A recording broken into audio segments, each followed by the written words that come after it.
What's up? I'm going to solve insertion list on Leetcode.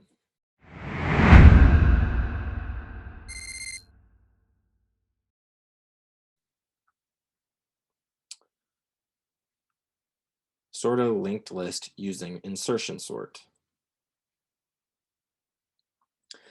A graphical example of insertion sort, the partial sorted list, which is the black, initially contains only the first element in the list. With each iteration, one element, which is red, is removed from the input data and inserted in place into the sorted list. So basically we just have an array of numbers here and they're not sorted initially, and then we use insertion sort to sort the array of numbers. So insertion sort iterates, consuming one input element each repetition and growing a sorted output list. At each iteration, insertion sort removes one element from the input data, finds a location it belongs within the sorted list, and inserts it there. It repeats until no input elements remain left unsorted. So if you just watch the graphic here, see it starts unsorted.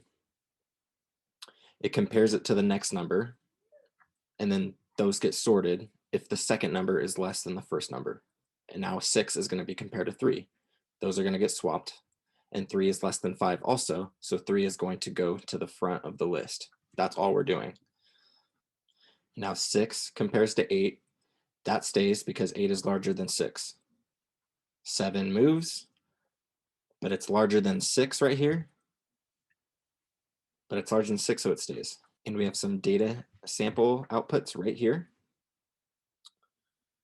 Pretty straightforward. If we have a negative number here, we just put the negatives at the front because those are the lesser of the numbers. First thing I'm going to do is initiate a variable called node and set that to a new list node built in JavaScript object.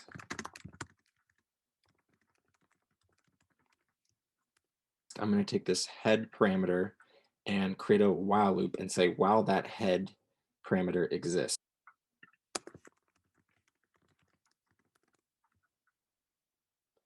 The head parameter represents the first number in the array of numbers. So 4 for this one, -1 for this one, and 1 for the graphic example. Create two variables here. The first one is called temp, and that's going to equal to head.next. So the next number after the head, which is the first number in the array. And then the next variable will be called current, which is equal to the node variable we declared above the while loop.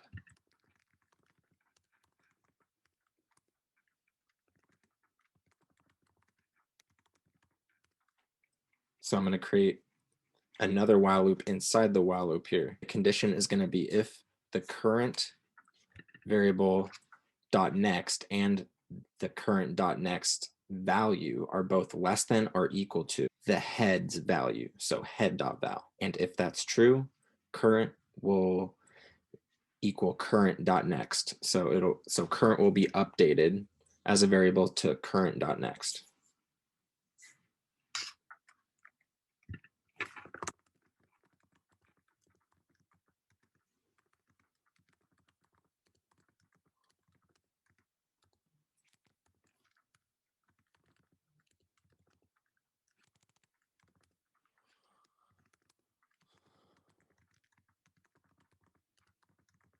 So now we're going to make 3 updates here. The first is head.next is going to equal to current.next. Current.next is going to then equal to head, and then head will equal to temp. So we're switching the variables around.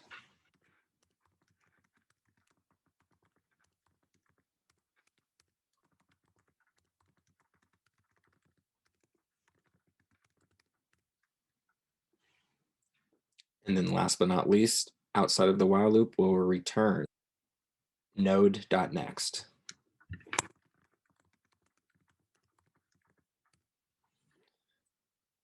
Let's run. That passed. And that passes as well. So I believe this is a quadratic or an exponential runtime complexity, which isn't very good because we have a while loop nested inside of another while loop. So that runtime mathematically is O of n squared.